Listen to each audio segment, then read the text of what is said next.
राम राम। जैसा कि मैं पिछले प्रसंग बता रहा था किस तरह रावण के गुप्तचरों ने उसको सूचना दी कि विभीषण को लंकेश घोषित कर दिया। रावण के मरने से पहले ही विभीषण को लंका का राज्य दे दिया प्रभु ने। ऐसे हैं मेरे प्रभु।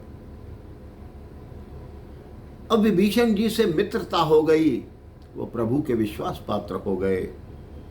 तो विभीषण जी से पूछा, विभीषण जी आप बताइए इस सागर को पार कैसे किया जाए। विभीषण जी ने कहा, बल का प्रयोग करके तो आप सागर को पार नहीं कर सकते प्रभु। सागर जो हैं आपके पूर्वजों के कृपा पात्र हैं। आपके पूर्वज सगर ने ही सागरों को धरती पर लाए थे और इनको स्थान दिया था।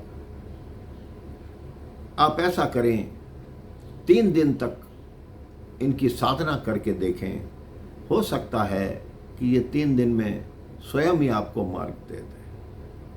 लक्ष्मण जी को ये मत अच्छा नहीं लगा। उन्होंने कहा, ये क्या बात हुई, सागर कैसे रास्ता दे देगा भक्ति करने, सीधा धनुष बाण उठाओ, सुखा दो इसको।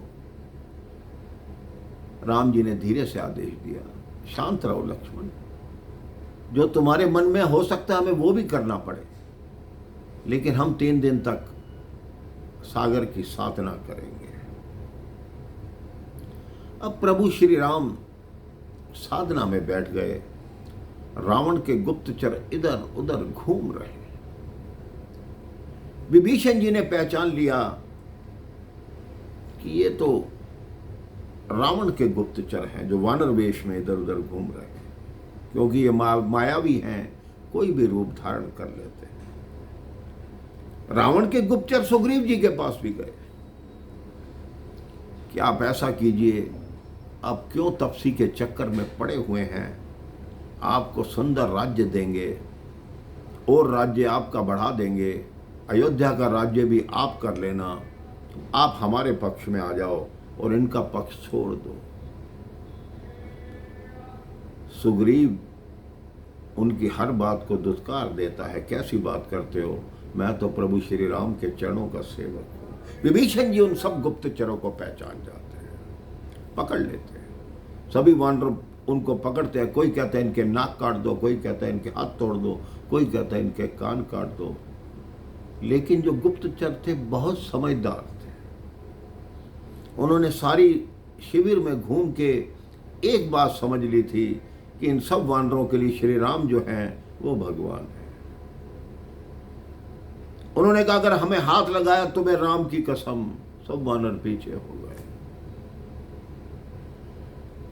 राम की कसम का इतना मान था मेरे भाई बहन। आज लोग हर छोटी छोटी बात पे राम जी की सौगंध खाते हैं, कसम खाते हैं। उन गुप्तचरों को पकड़कर लक्ष्मण जी के समक्ष लाया गया। लक्ष्मण जी ने कहा, क्या करने आए थे? कहते आपकी सेना का भेद लेने आए थे। लक्ष्मण जी हंसते हैं, कहते कोई भेद मिला? कहते नहीं। कहते इतने वर्ष से मैं भैया के साथ हूं, मुझे आज तक उनका भेद नहीं पता लगा, तुम्हें कहां से भेद पता लग जाएगा? कहते हमें क्षमा कर दो, हम तो गुप्तचर हैं, हमारा तो कार्य यही है। लक्ष्मण जी कह रहे, ठीक है, गुप्तचर हो तो मेरा एक कार्य करना, मैं एक पत्रिका लिख के दूंगा, वो जाकर रावण को देना। उन्होंने कहा ठीक है। हाथ जोड़ के उन्होंने क्षमा मांगी। लक्ष्मण जी ने पत्रिका लिख कर दी कि जाके रावण को देना।